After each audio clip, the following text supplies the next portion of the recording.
everyone, my name is Katie and welcome back to my channel. Today I'm doing a collab video, which is a lot of fun because I'm going to be talking about my top 5 most underrated books, and then you can head on over to Books with Alyssa J's channel and hear her top 5 recommendations for underrated books, and together that is top 10 underrated book recommendations.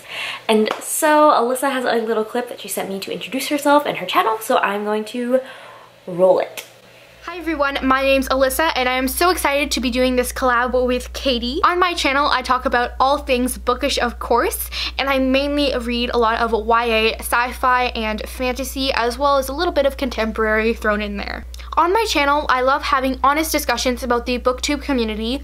In fact, I started the booktube real talk tag just to do that. I also have a series on my channel where I deface the cover of books and do a review of the book, and that's just a creative, crafty side that I like to bring to my channel. So I really hope you guys decide to check out my video, and let's get on with Katie's rest of her video. And now that you guys have gotten to know Alyssa a little bit, let's go into my top 5 recommendations. These books I've picked specifically because I have not seen a lot of people talking about it either on BookTube or Book Twitter, and they're some of my favorite books that I feel like don't get the hype that they deserve. So let's go into it. At number 5 on the list, we have The Fifth Season by N.K. Jemisin, which is the first in the Broken Earth trilogy, followed by The Obelisk Gate and The Stone Sky. I actually read this book in college and I found it randomly while browsing on Amazon, and I'm so happy that I did because this is a wonderful adult fantasy series. This is the way the world ends for the last time. 3 terrible things happen on the same day. Isun comes home to find that her husband has brutally murdered her son and kidnapped her daughter. Meanwhile, the empire of the Sans falls as millions are murdered to exact a madman's vengeance. And worst of all, across the vast expanse of Earth known as the Stillness, a great red rift has opened up, spewing enough ash to darken the earth for centuries, beginning what is known as the Fifth Season. This book is like a mix of everything. It's like a little bit dystopian, a little bit fantasy, and it is just so complex and intriguing, and just there are multiple perspectives that are occurring in this book, and it's really interesting to see how they all come together. And also, the magic system in this book is one of the most unique magic systems I have ever encountered to this day. It is about being able to feel like the seismic vibrations of the earth, and that is all that I'm really going to go into it, but it is just so inventive and unique, and I think that you should definitely pick up this book if you have not yet. Next up is a graphic novel, and that is The Prince and the Dressmaker by Jen Wang.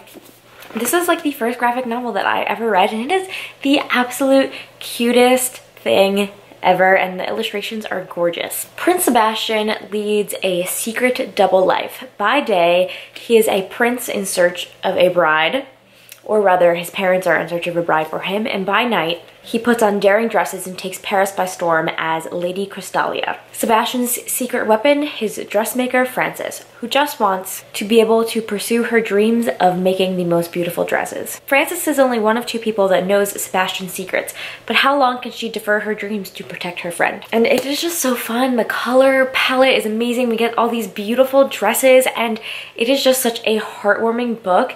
I would definitely recommend picking up this graphic novel if you need a little pick-me-up, because it is the most adorable thing ever. So I wouldn't say that this book is necessarily underhyped in like the larger scope of the world, but I just have not heard a lot of it talk about it on BookTube, and that is All the Light We Cannot See by Anthony Doerr. So like it is a winner of the Pulitzer Prize, which is obviously a pretty big deal. So like it's not that it's like not hyped in the world at large, but just in BookTube in general, because we tend to talk mostly about YA.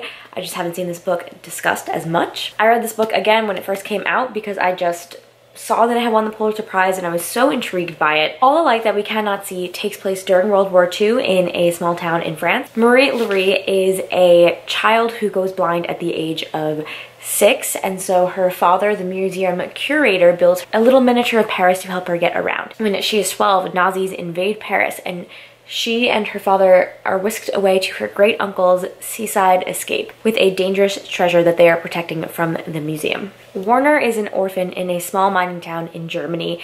He finds solace in tinkering with radios and building things, and when his talents get noticed by the Hitler Youth, he is recruited to join the war efforts. However, as Warner travels throughout Europe in the war, he becomes more and more aware of the cost of his participation in the war. And in a small, sleepy seaside village in France, Marie-Louise and Werner's paths will collide. This book is honestly dazzling and beautiful, and there is a reason that it won the Pulitzer Prize. And if you love historical fiction, definitely give this one a try because it is just stunning. Second on the list is a book that I listened to on audio, and that is Warrior of the Wild by Trisha Levenseller. Frasmir is a fierce warrior woman raised to follow in the footsteps of her father, the village leader. However, when her trial is sabotaged, she is banished to the wild and must kill a god in order to reclaim her spot in the village.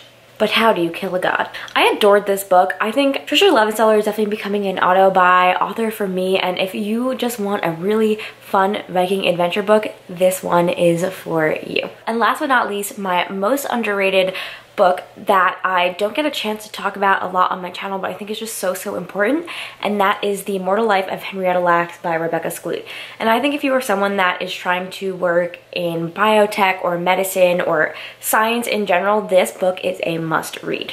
This book is about Henrietta Lacks, a black woman in the 1950s whose cancer cells basically pioneered the entire field of biology and medicine and led to some great discoveries such as the polio vaccine, cloning, gene mapping, and so much more. If you have worked in a college biology lab, you have probably worked with HeLa cells that all generated from Henrietta Lacks. However, her family has gone through such injustices because these cells were taken from her and she had no knowledge of this, and her family never saw any of the money that came from using these cells. These profits all went to the people that took Henrietta Lacks' cells. And in every HeLa cell is Henrietta Lacks' DNA. And so it's crazy that the family has not seen anything of this. And this book is really about the journey of Rebecca Skloot to investigate this case and how she meets the family and kind of like the ethics behind taking tissues from someone and like taking cells. And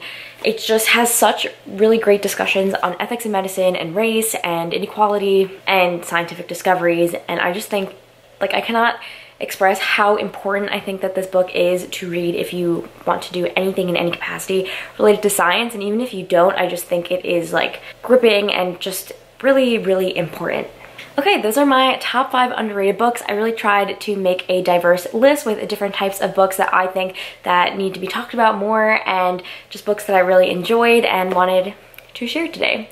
And thank you so much to Alyssa for doing this collab with me, because it's just so much fun to do videos with someone else. Alright, let me know your favorite underrated book in the comments below, and have some fun, read some books, and I'll catch you guys in the next one.